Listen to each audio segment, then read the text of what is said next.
Dad, please don't take me back there. He'll kill me this time. Those were the first words my son said the moment he got into my car. Not hello, not I missed you, just those words trembling, barely above a whisper. His lips were pale, his fingers curled tightly into the seatbelt strap, and his small body shook despite the blazing August heat. I froze, halfway buckling his seatbelt. My gut twisted. I hadn't even asked how his weekend went. What do you mean, Jamie? I asked carefully. What happened? He looked away out the window. He said it was a game, but it didn't feel like a game, Dad. I turned the key, trying to focus, trying to stay calm, but my hands were already starting to sweat. Who? I said, voice tightening. He swallowed hard. Derek, Mom's boyfriend. He locked me in the garage freezer. For a long time, I slammed on the brakes before I could even process the road ahead. The tires screeched. The car jerked. A horn blared behind us. My heart thudded like a war drum. What? Jamie, what do you mean? What freezer? The big one. The chest freezer in the garage. I was looking for my ball. He said, let's play. Hide and seek. Then he shut the lid and sat on it. Jamie's voice cracked. It got hard to breathe. My fingers gripped the steering wheel so tight, the leather creaked. My mouth went dry. How long were you in there? I asked. I don't know, he said, but it was dark and cold. Really cold. I banged and banged, but he didn't open it. When he finally did, he just smiled and said, that's why you don't lose. Then he walked away. I couldn't speak. I could barely breathe, and he said, Jamie's voice dropped again. He said if I told you, I'd disappear. Like the cat. I blinked. What cat? Mr. Nibbles. He said it was annoying, so he made it go away. Jamie's eyes welled up, but he blinked the tears back, trying to be strong. I think he put it in the freezer too. Something inside me snapped. Derek, that smug, overly charming gym trainer with the two white teeth and the fake laugh. I never liked him, but Carly swore he was great with Jamie. He's just a little strict, she'd said. He's helping Jamie build character. Character? He locked my son in a freezer and threatened to make him disappear. I'm calling the police, I said, reaching for my phone. No, Jamie cried, grabbing my arm. He said nobody would believe me, that you'd go to jail for making stuff up. Please, Dad, don't call them yet. I hesitated, not because I didn't believe Jamie. Every bone in my body knew he was telling the truth, but because I realized how right he might be. Without proof, they'd just chalk it up to a bitter custody battle or a child's imagination. I'd seen it happen. Fathers reported things like this and got labeled as troublemakers or manipulators. But this wasn't some misunderstanding. This wasn't a bad joke. This was a predator hiding behind protein shakes and fake charm. I put the car in gear, jaw tight. You're never going back there, I said, barely recognizing my own voice. Do you hear me? I don't care what a judge says. You're safe now. I'll handle this. We drove in silence for a few minutes. The only sound was Jamie's unsteady breathing. I could see him trying not to cry, trying to be brave. Did you tell your mom? I asked. He hesitated. I tried. She said I was making it up to get attention. That Derek would never do something like that. Of course she did. Carly always saw what she wanted to see.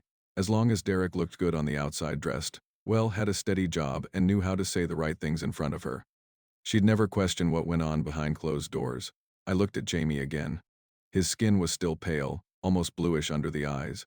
His nails looked darker, like they'd been pressing hard against something, maybe trying to claw his way out. That freezer must have been a death trap. 3 hours. It could have ended differently. My son could have died, and I'd never have known why. The thought made me sick to my stomach. I'm going to get you help, I said quietly. Not just from him, I mean a doctor, a therapist, whatever you need. He nodded, then reached across the seat and grabbed my hand. Dad, he said. Yeah. Thank you for believing me. That's when I almost broke. The tears I had been holding back surged forward, but I bit them down. This wasn't the time to cry. This was the time to fight.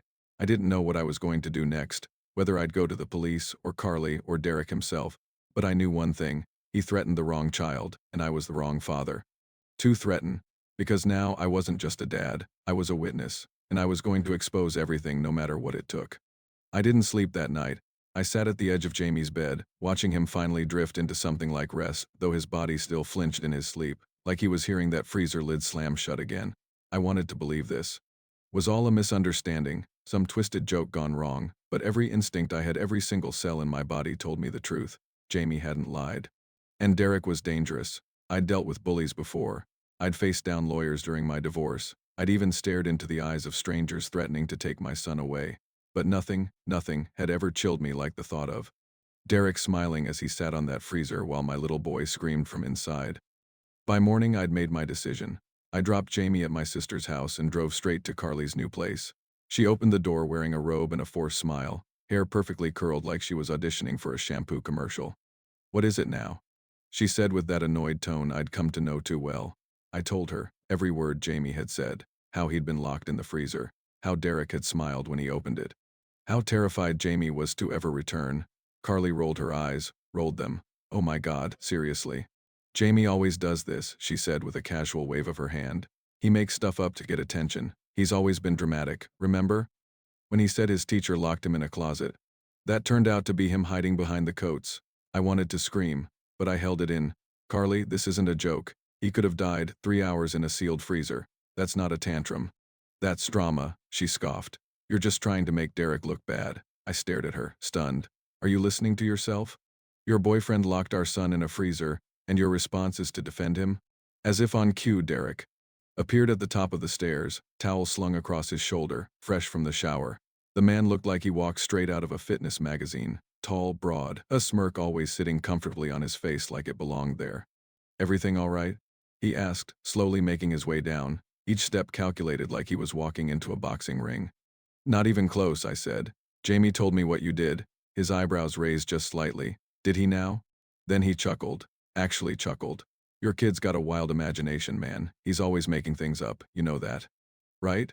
I stepped forward, fists clenched. "Tell me it's not true. Look me in the eye and tell me you didn't trap my son in a freezer."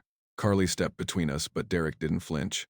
He leaned in slightly, lowering his voice, so only I could hear, "You won't make it out alive if you keep poking around." Just like that, smooth, quiet, lethal. My skin went cold. I didn't react right away, not because I was scared, but because I couldn't believe he said it so easily, so casually, like it wasn't even a threat, just a promise. He smiled wider, stepped back, and said loudly, "We good?" Carly looked at me like I was the crazy one. "You done?"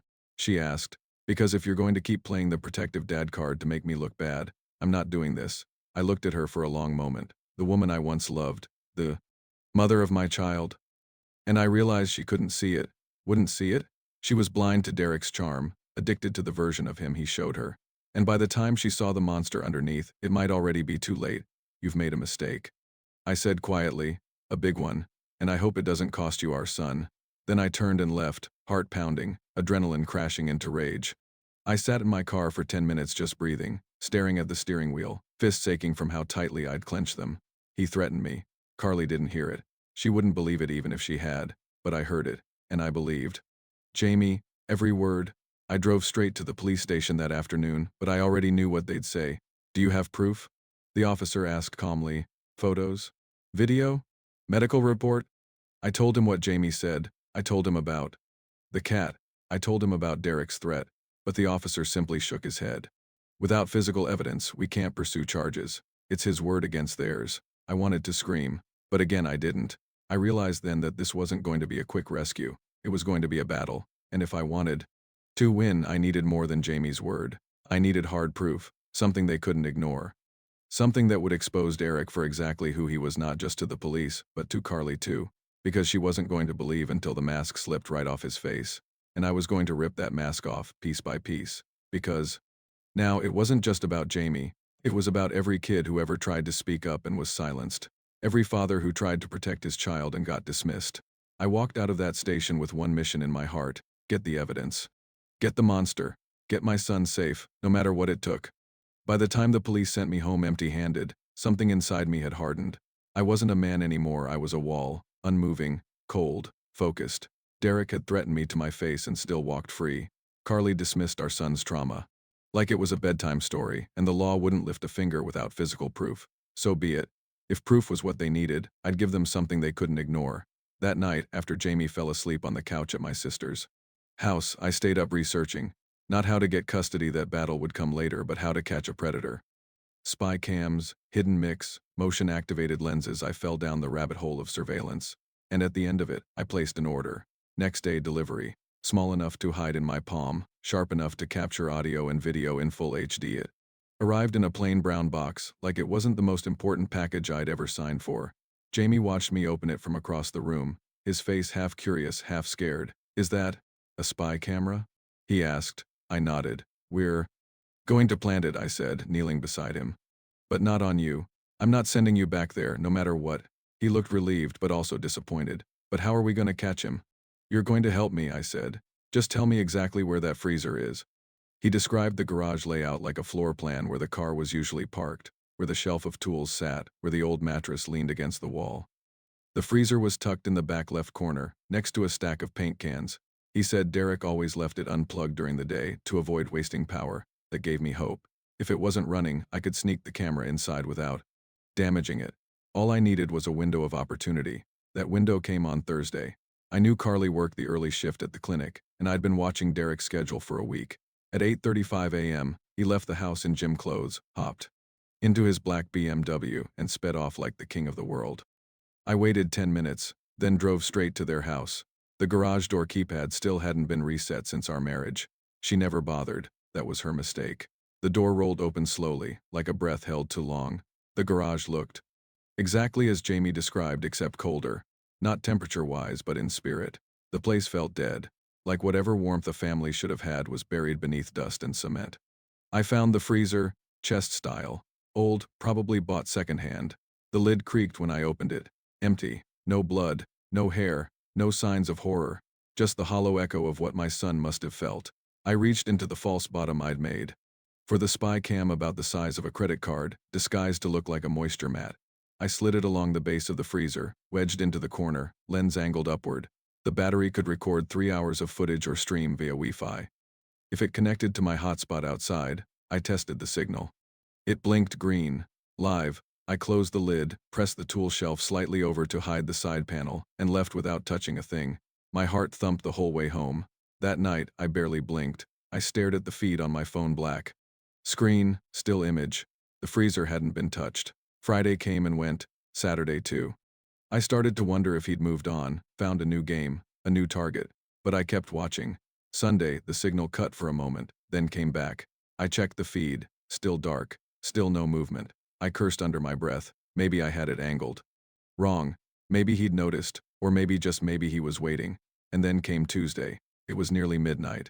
I was alone in the car outside Carly's street, phone plugged into my dashboard, and suddenly the screen flickered, movement. The freezer lid opened. A tall figure blocked the light. Derek, shirtless, sweaty. He placed something inside.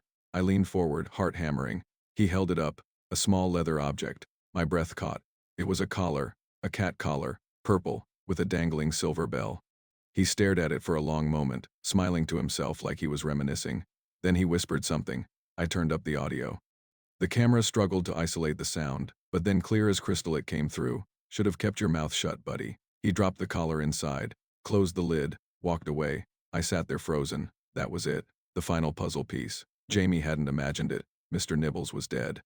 Derek had killed the cat and was now reliving it like a bedtime ritual. This man, this smiling, manipulative psychopath was living under the same roof as my child.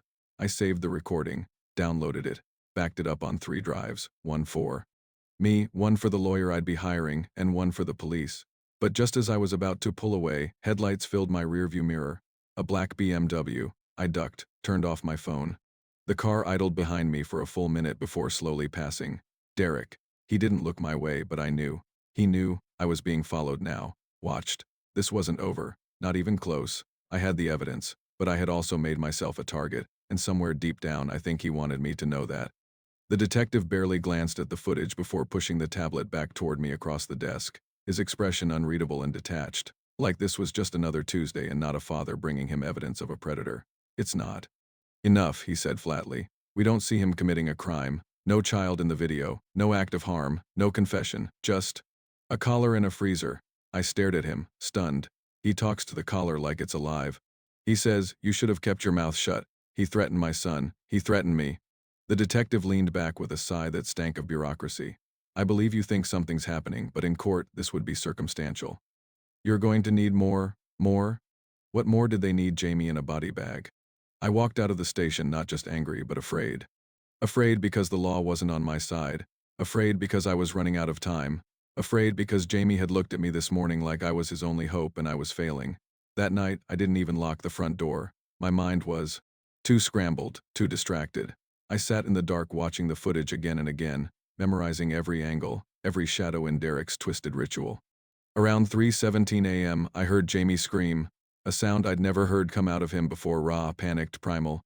I shot up and sprinted to his room. He was standing on the bed, shaking, eyes wide. Someone was here. He yelled. I heard something. I saw someone. I turned on the light, and that's when I saw it. Carved into the plaster above his bed, deep and jagged like it was done with a key or a knife. You won't make it out alive. It wasn't just a threat. It was a promise. My blood ran cold. I called my sister, told her I was bringing Jamie.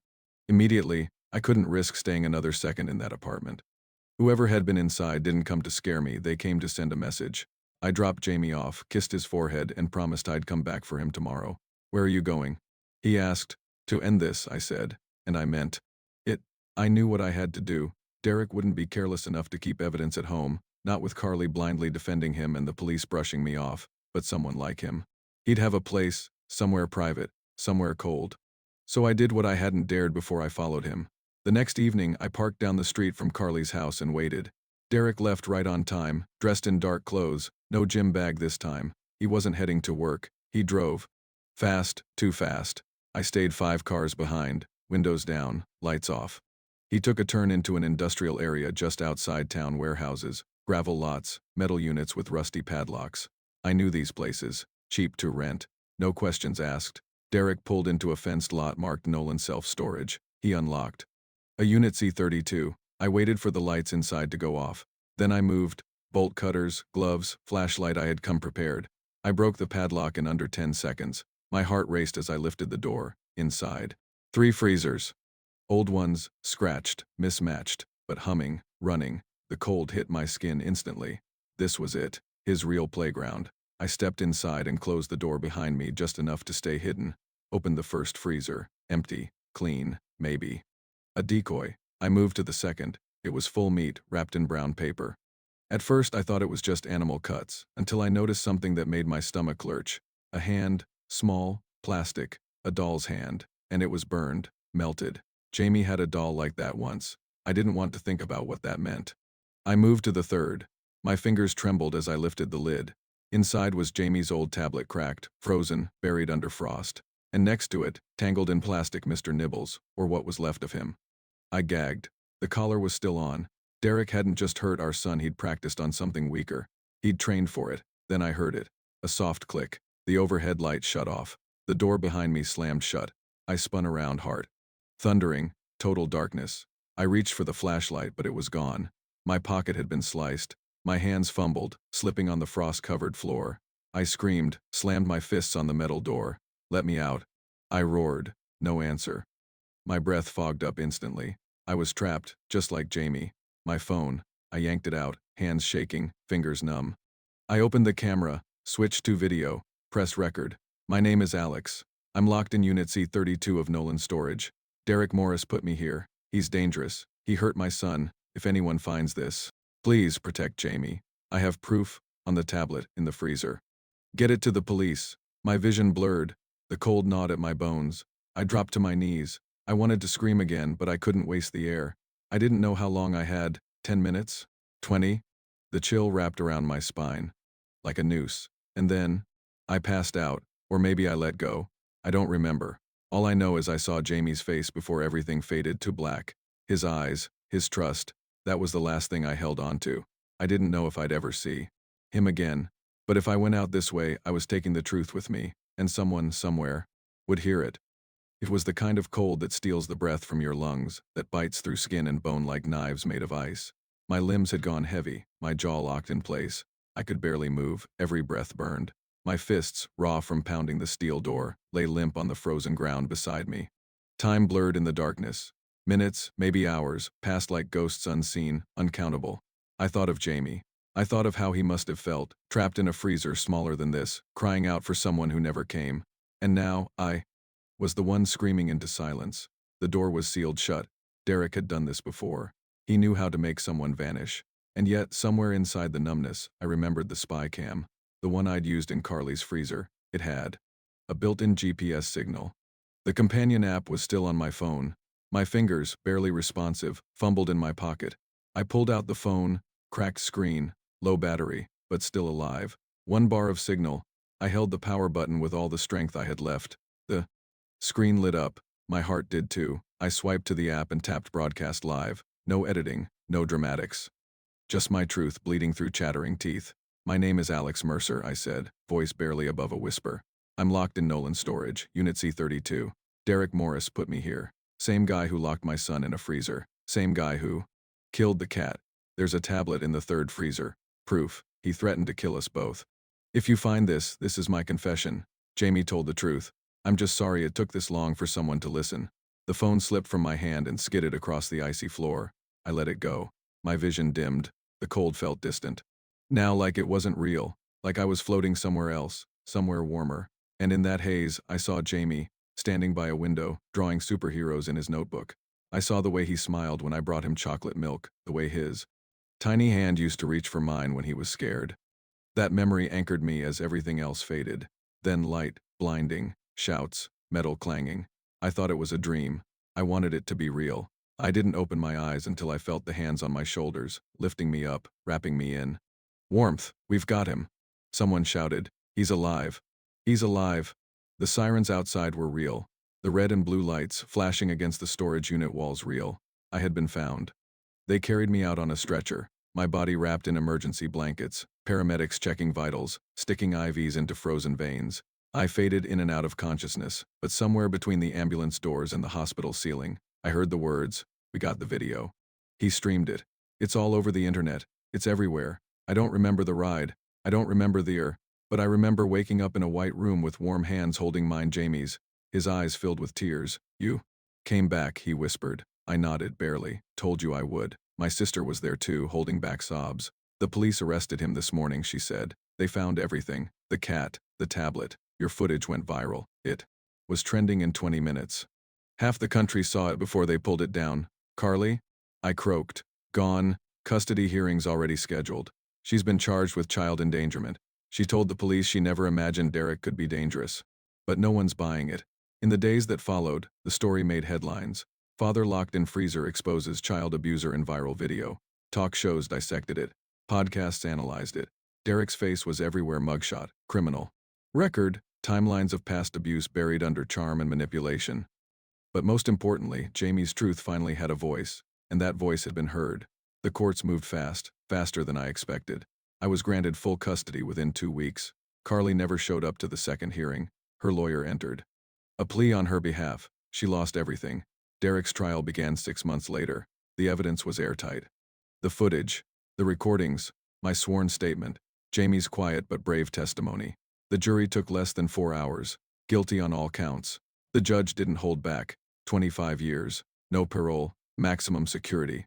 The courtroom erupted into applause when the sentence was read. I didn't join in. I just looked at Jamie, sitting beside me, his hand in mine. He smiled, not the forced, anxious smile he used to wear, but something real, peaceful, safe. That night he slept through. The night for the first time in months. No tossing, no crying, just sleep, real, uninterrupted sleep, and me. I sat beside him, watching his chest rise and fall, still half expecting the nightmare to crawl back through the cracks. But it didn't. It was over. The monster had been caged. The truth had been seen, and I had made it out alive, barely, but alive. Some scars you carry forever. Some winters never leave your bones. But the warmth that came next, the kind only a father and son could understand, was enough to melt even the coldest past. No more freezers. No more locked doors. Just the sound of my son breathing safely in his bed, and the quiet power of a father who never gave up.